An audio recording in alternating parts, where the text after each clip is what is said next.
बोले सो निरभै सतगुरु रविदास महाराज की जय। बोले सो निहाल। जय गुरुदेव, जय भीम। गुरुओं दे गुरु, युक्त गुरु परम पारस संत शिरोमणी इनकलाब दे मोढी, दुखियां गरीबां मजलूमां दे मसीहा, चौ जोगां दी शख्सियत दे मालक, वालिया दो जहान, क्रांतिकारी रहबर, युग पलटाऊ महान गुरुओं दे गुरु, युक्त गुरु धन धन सतगुरु रविदास महाराज जी जी दी महान बख्शिश किरपा सदका है गुरु महाराज जी के पावन पवित्र चरणों तो वरसाया ये नगर पिंड जैतेवाली जिला जलंधर पंजाब और जैतेवाली की समुची संगत,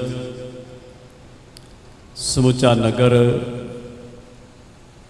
और जिन्नी भी संगत है जैतेवाली की नगरी,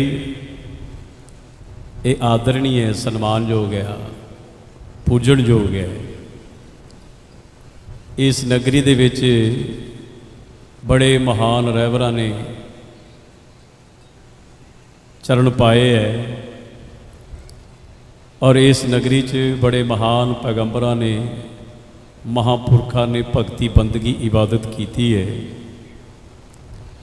चारों तरफ नगरी की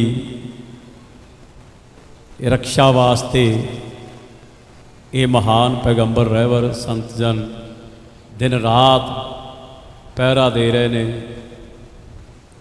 और संगत इन्हां महान रहबरां पैगंबरां संतां महापुरुषां दी बदौलत बड़े सुचज्जे ढंग दे नाल जीवन बतीत कर रही है ते आनंद मान रही है। अज उन्हां महापुरुषां दे फुलवाड़ी दे विचों, उस बाग दे विचों महान महापुरख संत बाबा फूलनाथ महाराज ते संत बाबा गुरदास दास जी, गाहीदास जी, इन्हां दोनों महान रहबरां ने नगरी दे भले वास्ते भगती बंदगी इबादत की, नगर दा भला मंगिया, सरबत दी खैर मंगी ते चढ़दी कला वास्ते नगरी नूं असीस दिती। किसी ने आख्या फकर फिकर दा मार फक्का फिकर नूं फक जांदे, एक कह के कख जांदे ते छड्ड के लख जांदे। ये महान रहबर बड़े ही ना गिणने औखे आ, ना लैणे औखे आ। इस नगर दे विच हर कोने ते, हर मोड़ ते, हर नुक्कर ते, हर गली ते, हर पासे महान महापुरखों का गुरमुख प्यारिओ आशीर्वाद आ, असीस है। ते अज बाबा फूलनाथ महाराज जी नूं याद कर रहे हैं। 1886 ਦੇ ਵਿੱਚ ਪਿੰਡ ਉੱਪਲ ਜਗੀਰ ਨੂਰ ਮਹਿਲ ਜ਼ਿਲ੍ਹਾ ਜਲੰਧਰ ਨੂੰ ਭਾਗ ਲਾਏ तो बाबा फूलनाथ जी चलते चलाते इस जगह ते आके कखा कानियां दी घाह फूस दी एक चौपड़ी छन कुल्ली बना के अपनी दरगुजर की। 1886 तो लैके 12/8/1957 28 सावण दिन सोमवार इस संसार की यात्रा नूं संपूर्ण करते हुए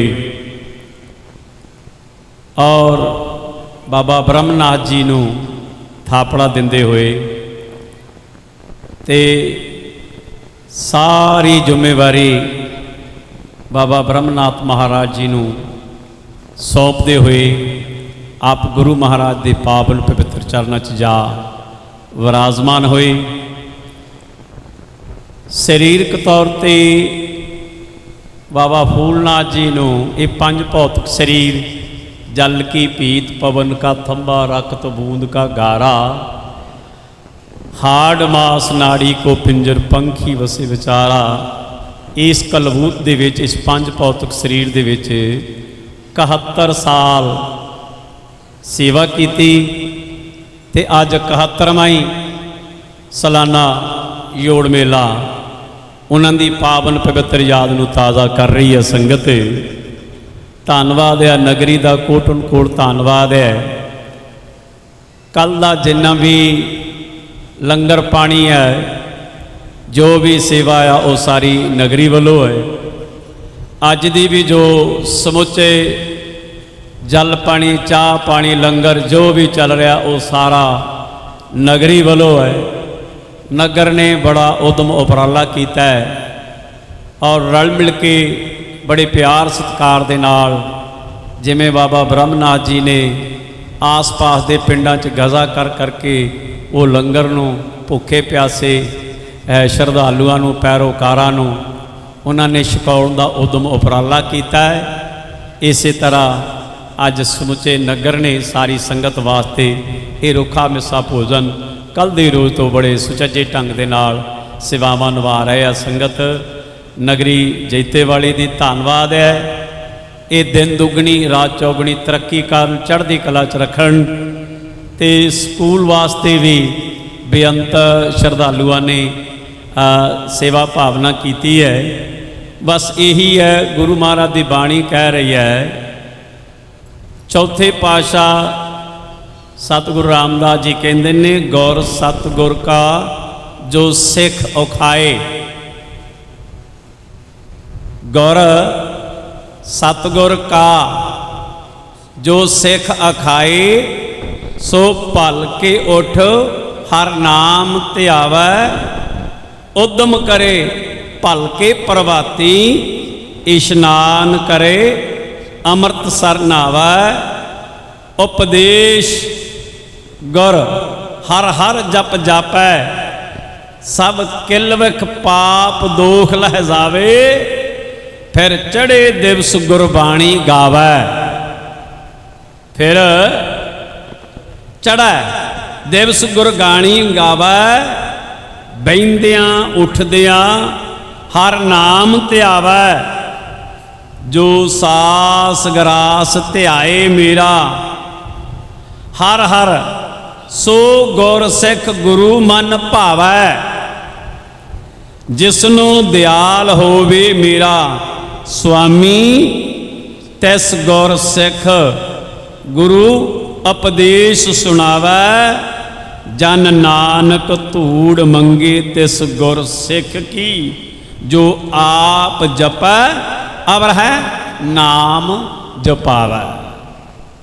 तो धन्य ये गुरु दे श्रद्धालु गुरु दे सिख जो हर सास दे नाल हर ग्रास दे नाल जिथे प्रभु भगती बंदगी इबादत करते ने तन करके मन करके धन करके सेवावां निभा रहे आ। तो चौथे पातशाह जी कह रहे ने जन नानक धूड़ मंगे तिस गुर सिख की जो आप जपै अवर नाम जपावै। तो गुरमुख प्यारिओ हुणे हुणे इत्थे कथा कहानियां होईयां ने और गुरमुख प्यारिओ के धन ने उन्हां दियां मावां जिन्हां दे बच्चे नाम जपदे। तो गुरमुख प्यारिओ ये रहबर महान पैगंबर सूरवीर योधे महाबली ब्रह्म ज्ञानी इन्हां मातावां दी कुख तो जन्म लैके जो संसार नूं दुनिया नूं सेध दिंदे ने और वो शरीरक तौर पर जरूर चले जाते ने।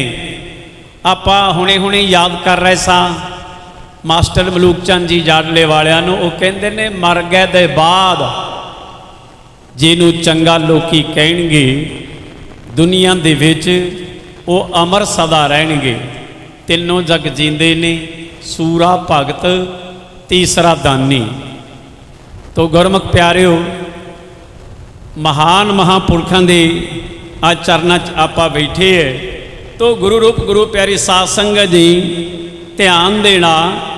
ਹਰ ਮਾਂ ਬਾਪ ਇਹੀ ਚਾਹੁੰਦਾ ਕਿ ਮੇਰੀ ਸੰਤਾਨ ਹੋਵੇ, ਮੇਰੀ ਔਲਾਦ ਹੋਵੇ, ਮੇਰਾ ਪਰਿਵਾਰ ਹੋਵੇ, ਮੇਰੇ ਬੱਚੇ ਹੋਣ, ਔਰ ਕਿਤੇ ਦੁੱਖ ਸੁੱਖ ਵੇਲੇ ਮੇਰਾ ਸਹਿਯੋਗ ਕਰਨ ਤੇ ਸਾਥ ਦੇਣ। ਤੋ ਗੁਰਮੁਖ ਪਿਆਰਿਓ, ਕੁਝ ਐਸੇ ਬੱਚੇ ਨੇ ਜਿਹੜੇ ਮਾਤਾ ਪਿਤਾ ਨੂੰ ਫੁੱਲਾਂ ਵਾਂਗ ਮਾਨ ਸਨਮਾਨ ਸਤਿਕਾਰ ਸੰਭਾਲ ਕੇ ਰੱਖਦੇ ਨੇ ਤੇ ਅਦਬ ਕਰਦੇ ਨੇ। ਕੁਝ ਐਸੇ ਬੱਚੇ ਵੀ ਹੁੰਦੇ ਨੇ ਔਰ ਜਿਹੜੇ ਮਾਤਾ ਪਿਤਾ ਦੇ ਪਿਆਰ ਤੋਂ ਕੋਹਾਂ ਦੂਰ ਹੋ ਜਾਂਦੇ ਨੇ। ਅਰਦਾਸ ਕਰੋ ਕਿ ਜਿਹੜੇ ਬੱਚੇ ਜਾਣੇ ਅਣਜਾਣੇ 'ਚ ਜਾਂ ਬਹਿਕਾਵੇ 'ਚ ਆ ਕੇ ਜਾਂ ਨਸ਼ਿਆਂ 'ਚ ਗੁਲਤਾਨ ਹੋ ਜਾਂਦੇ ਨੇ, ਸ਼ਰਾਬਾਂ ਕਬਾਬਾਂ 'ਚ ਜੀਵਨ ਨੂੰ ਬਰਬਾਦ ਕਰ ਜਾਂਦੇ ਨੇ। ਔਰ ਗੁਰਮੁਖ ਪਿਆਰਿਓ, ਉਹਨਾਂ ਦੇ ਪ੍ਰਤੀ ਮਾਤਾ ਪਿਤਾ ਬੜੇ ਫਿਕਰਮੰਦ ਹੁੰਦੇ ਨੇ, ਬੜੇ ਚਿੰਤਤ ਹੁੰਦੇ ਨੇ। ਔਰ ਕਈ ਵਾਰ ਉਹਨਾਂ ਜੀਵਨ ਦੀ ਬੜੀ ਸਖਤ ਲੋੜ ਹੁੰਦੀ, ਜ਼ਰੂਰਤ ਹੁੰਦੀ ਹੈ। ਲੇਕਿਨ ਜਦੋਂ ਇੱਦਾਂ ਦੀਆਂ ਕੋਹੜ ਦੀਆਂ ਬਿਮਾਰੀਆਂ ਲੱਗ ਜਾਂਦੀਆਂ ਨੇ ਤਾਂ ਗੁਰਮੁਖ ਪਿਆਰਿਓ, ਉਹ ਅਵੇਸਲੇ ਭਾਵ ਪਹਿਲਾਂ ਹੀ ਆਪਣੀ ਜ਼ਿੰਦਗੀ ਨੂੰ ਅਲਵਿਦਾ ਕਹਿ ਜਾਂਦੇ ਨੇ। ਭਾਵ ਜਿਹੜੇ ਚਿੱਟੇ ਦਾ ਸ਼ਿਕਾਰ ਹੋ ਜਾਂਦੇ ਨੇ, ਉਹ ਕਦੀ ਪੋਤੇ ਦਾ ਮੂੰਹ ਨਹੀਂ ਵੇਖਦੇ ਔਰ ਪਰਿਵਾਰ 'ਚ ਪੋਤੇ ਨੂੰ ਵਿਹੜੇ 'ਚ ਖੇਡਦਾ ਨਹੀਂ ਵੇਖ ਸਕਦੇ। ਅਰਦਾਸ ਕਰੋ ਕਿ ਸੱਚੇ ਪਾਤਸ਼ਾਹ ਕਿ ਤੁਸੀਂ ਐਸੀ ਸਮੱਤ ਦਿਓ, ਐਸੀ ਸੋਝੀ ਦਿਓ, ਜਿਹੜੇ ਕਿਤੇ ਜਾਣੇ ਅਣਜਾਣੇ ਬਹਿਕਾਵੇ 'ਚ ਆ ਕੇ ਇੱਦਾਂ ਭੁੱਲ ਭੁਲੇਖੇ ਆਪਣੇ ਜੀਵਨ ਨੂੰ ਬਰਬਾਦ ਕਰ ਰਹੇ ਨੇ, ਕਿ ਸਤਿਗੁਰੂ ਕਿਰਪਾ ਕਰ ਉਹਨਾਂ ਨੂੰ ਵੀ ਸਮੱਤ ਅਤੇ ਸੋਝੀ ਦੇ। ਉਹਨਾਂ ਦੀਆਂ ਮਾਤਾ ਦੇ ਵੀ ਜਿਹੜੀਆਂ ਆਂਦਰਾਂ ਆ ਉਹ ਵੀ ਠੰਡੀਆਂ ਹੋਣ, ਉਹ ਵੀ ਅਸੀਸਾਂ ਦੇਣ ਕਿ ਮੇਰਾ ਵੀ ਕੋਈ ਪੁੱਤਰ ਆ, ਮੇਰਾ ਵੀ ਕੋਈ ਜਿਗਰ ਦਾ ਟੋਟਾ ਆ। ਤੇ ਗੁਰਮੁਖ ਪਿਆਰੇ, ਉਹ ਵੀ ਮਾਵਾਂ ਦੇ ਪੁੱਤਰ ਨੇ ਜਿਹੜੇ ਬਾਰਡਰਾਂ ਤੇ ਸੀਨਾ ਤਾਣ ਕੇ ਗੁਰਮੁਖ ਪਿਆਰਿਓ ਦੇਸ਼ ਦੀ ਰਾਖੀ ਕਰਦੇ ਨੇ। ਔਰ ਉਹ ਵੀ ਮਾਵਾਂ ਦੇ ਪੁੱਤਰ ਨੇ ਜਿਹੜੇ ਦੇਸ਼ ਲਈ, ਸਮਾਜ ਲਈ, ਕੌਮ ਲਈ ਕੁਰਬਾਨ ਹੋ ਜਾਂਦੇ ਨੇ।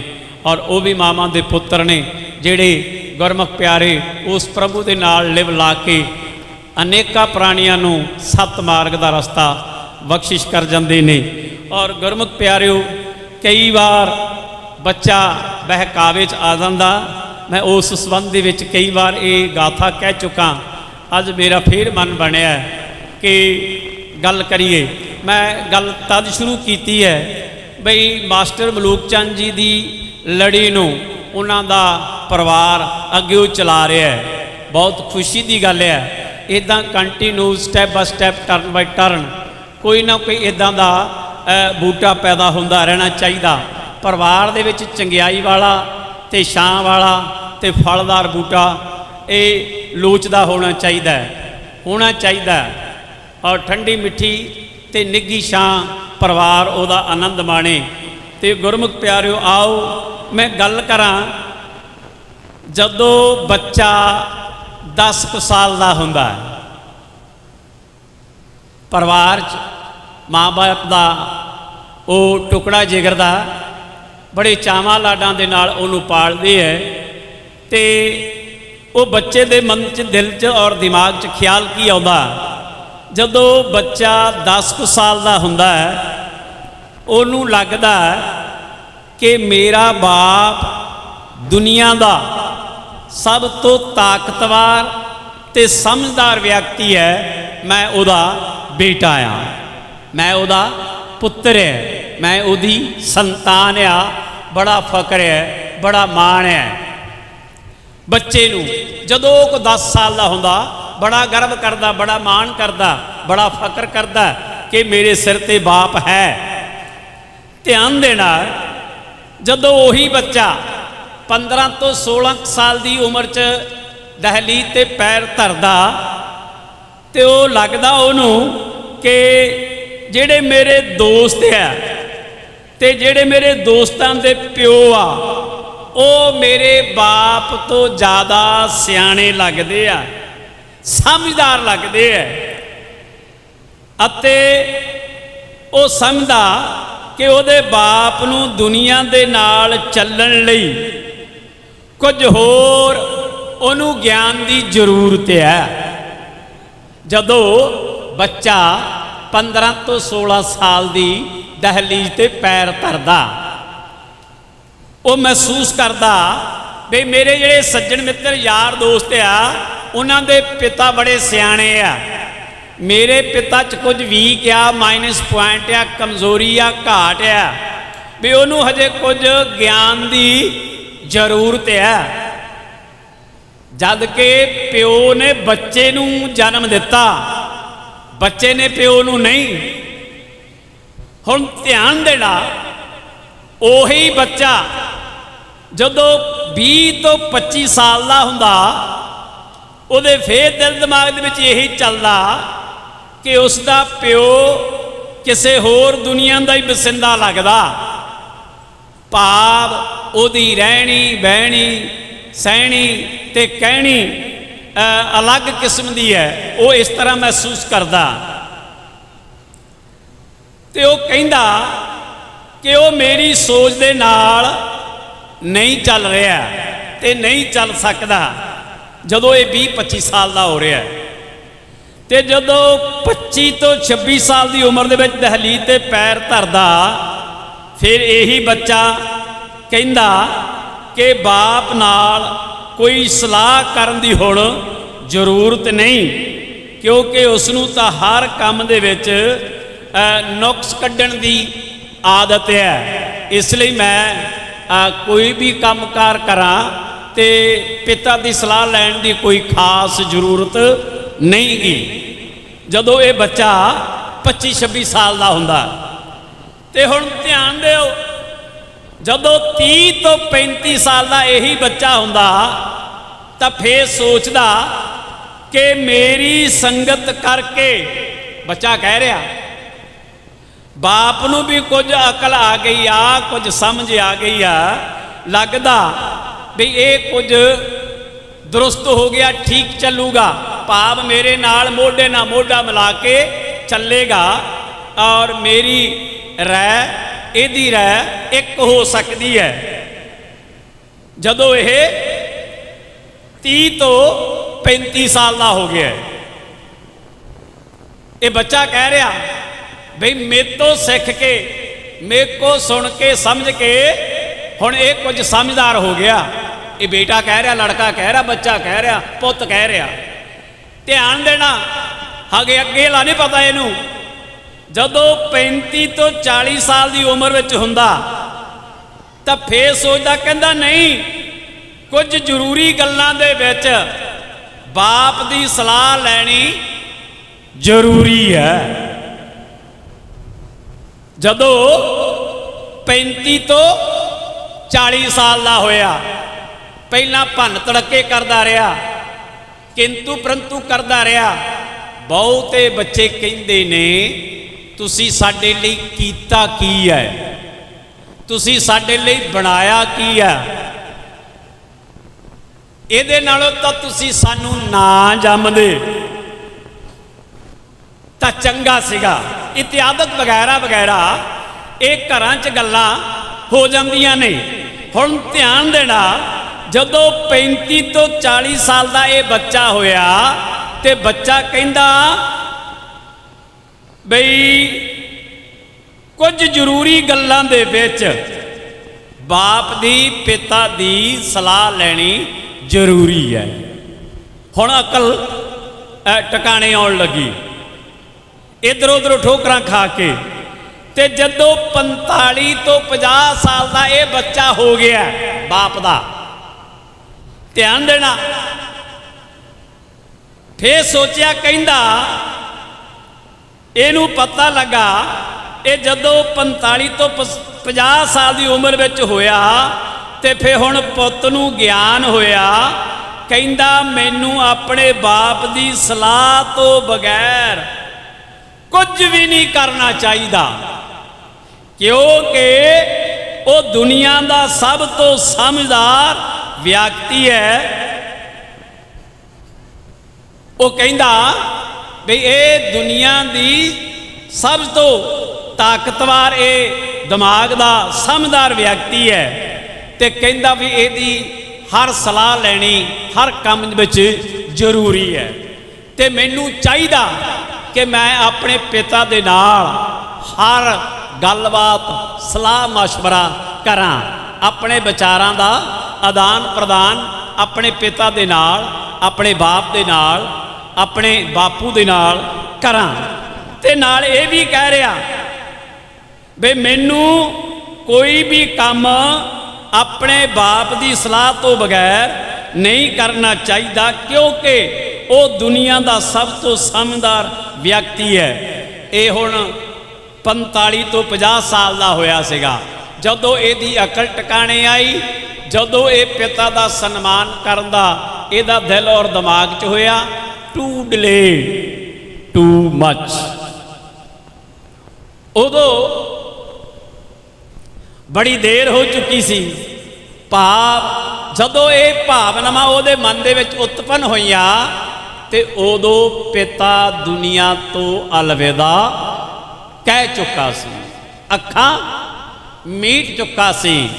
तो गुरमुख प्यारो अब क्या पछतावना है जब चिड़िया चुग गई खेत।